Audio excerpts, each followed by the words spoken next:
先生。ただこれだけは言えるわ。これは俺に限った話ではないです。バカ。バカだな。鮭。でも言うまでもなく。最強。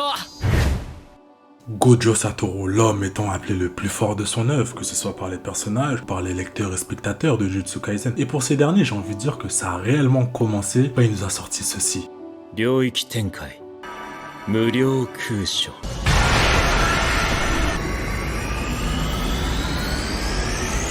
Oui, il a fallu qu'il nous sorte une extension de territoire pour qu'il soit apprécié de ouf par la gente féminine, au point même de détrôner notre cher caporal Levi. Et j'ai envie de dire qu'honnêtement, avec tout ça, j'en veux pas à des mecs qui chercheraient à le ressembler, à avoir son succès. Mais j'ai envie de vous dire, voyez, quand on cherche à ressembler à quelqu'un, il faut tout prendre avec, y compris sa peine. Mais pour comprendre là où je veux en venir, il faut avoir vu les 2 dernières saisons de Jujutsu Kaisen, ainsi que le film JJK 0, mais je ne parlerai pas du manga. J'ai l'impression que beaucoup voient seulement Gojo Satoru avec son titre honorifique du plus fort. Mais moi, en revisionnant le film JJK 0, ça m'a permis de voir le Gojo Satoru sous un autre angle. J'ai carrément reconsidéré mon avis sur le personnage et il a un rôle beaucoup plus important qu'être le plus fort de son œuvre, même si ça joue beaucoup. Ça fait que dans cette vidéo, je ne me contenterai pas de parler de sa force parce que c'est un sujet qui est traité en long et en large par d'autres personnes, mais je vais me concentrer sur beaucoup d'autres choses.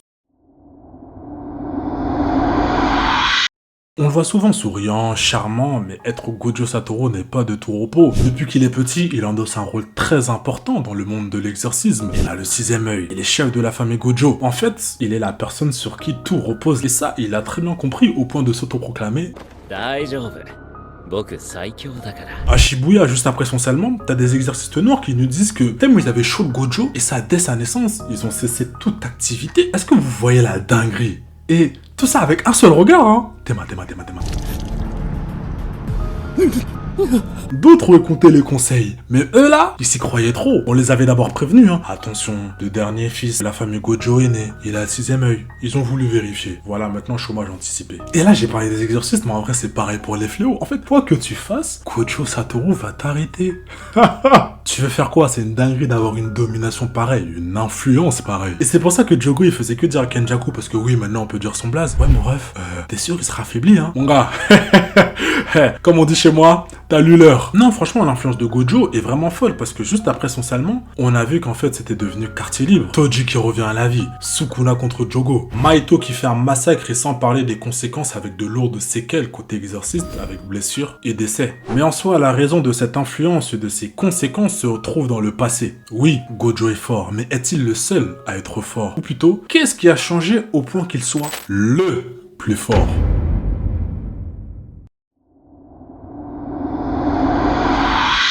Avant les événements actuels, Gojo Satoru a subi des drames dans sa vie. Lorsqu'il est en première avec son meilleur ami de toujours, Geto Suguru, d'ailleurs avec qui il partage le titre du plus fort, ils ont eu pour mission de protéger une certaine fille, Riko Amanai. Malheureusement, ils ont failli à cette mission et tu vois que malgré tout ça, ils tenaient à elle. Ils ont tellement été impuissants, surtout Gojo face au grand Zenin Toji. J'entends déjà les sans cœurs dire « c'est tout, ça y est ».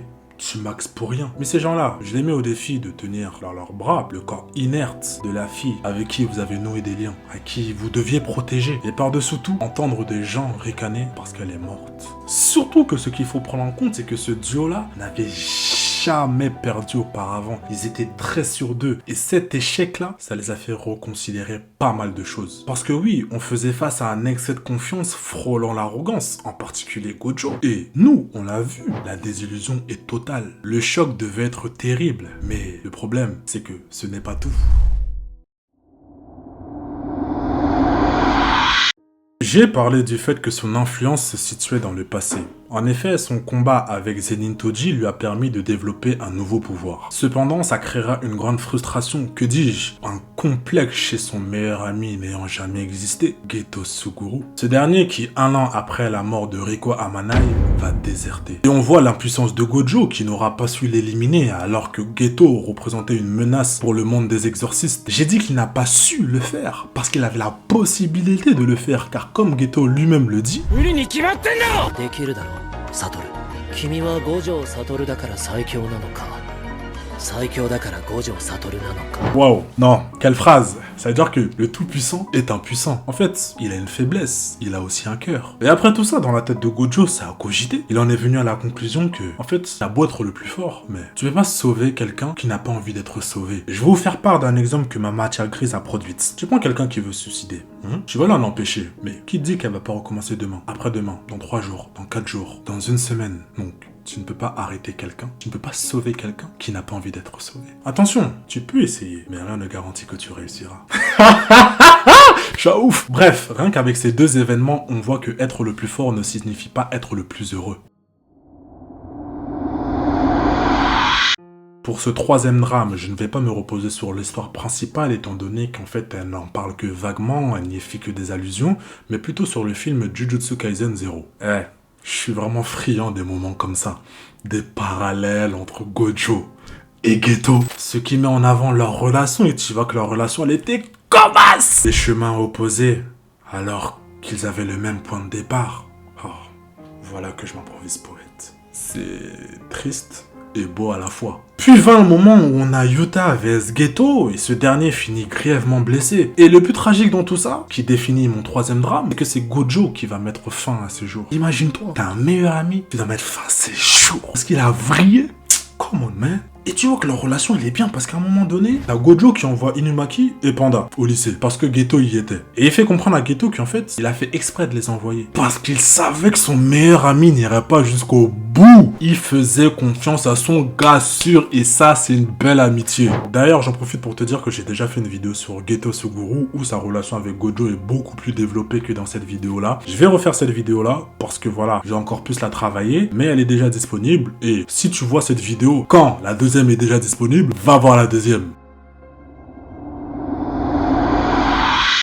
Depuis très jeune, Gojo n'est pas forcément en accord avec les institutions de la Jujutsu, et j'ai même envie de dire que, vu leur désaccord, il pourrait simplement les tuer. Bah oui, c'est facile pour lui, il a la technique de l'infini, il a le 6e œil, j'en passe. Mais au lieu de recourir à la violence pour réformer ce monde pourri, il aura plutôt recours à l'enseignement. Pourquoi? Parce que les jeunes c'est l'avenir, et ils façonneront un monde meilleur. Les parfaits exemples sont Yuta Okotsu et Yuji Itadori, à qui il a évité la condamnation à mort. Du coup, les gens ils le voient souriant et tout, mais il porte un lourd fardeau avec des pertes. Et le premier opening de la saison 2, pour moi, l'illustre très très bien. On arrive à la fin de la vidéo, j'espère qu'elle vous aura plu. Personnellement, faire cette vidéo-là, elle me tenait un petit peu à cœur parce que déjà, c'est une vidéo que j'avais déjà faite. C'était ma 2e vidéo YouTube. Carrément, je l'avais appelée le chouchou des nanas. Mais voilà, vas-y, ça va faire 1 an et demi. Je l'ai retravaillée, je l'ai réécrite. Et ça me tenait à cœur aussi, pourquoi? Parce que je trouve que c'est un aspect de Gojo dont on ne parle pas forcément, et c'est le cas de pas mal de personnages qui sont forts, qui ont une puissance évocatrice, mais il y a d'autres choses à travers ces personnages-là. Et on les met pas forcément en avant, ça fait que on pourrait encore beaucoup plus apprécier le personnage. Voilà, qu'on se dise que oui, certes, c'est le plus fort, mais il a quand même une backstory où il a quand même assez souffert, il a quand même changé, il a fait face à des choix qu'il n'a pas pu faire ou qu'il n'a pas pu réaliser, il n'a pas fait les meilleurs choix, mais aujourd'hui, il arrive à se dire que, voilà, j'ai une vision du futur, c'est quoi? C'est les jeunes. Et je pense que ce qui camoufle un petit peu ce côté-là, c'est le fait de le voir toujours désintéressé, pas forcément sérieux, prend les choses à la rigolade, mais en fait, il sait ce qu'il fait. Donc voilà, si la vidéo elle t'a plu, tu lâches ton like, tu partages aussi à ceux qui ne voient pas qui est réellement Gojo Satoru. Si ça t'a un petit peu ouvert les yeux sur Gojo, dis-le moi en commentaire. En tout cas, ici, on fait les bonnes analyses, donc abonne-toi.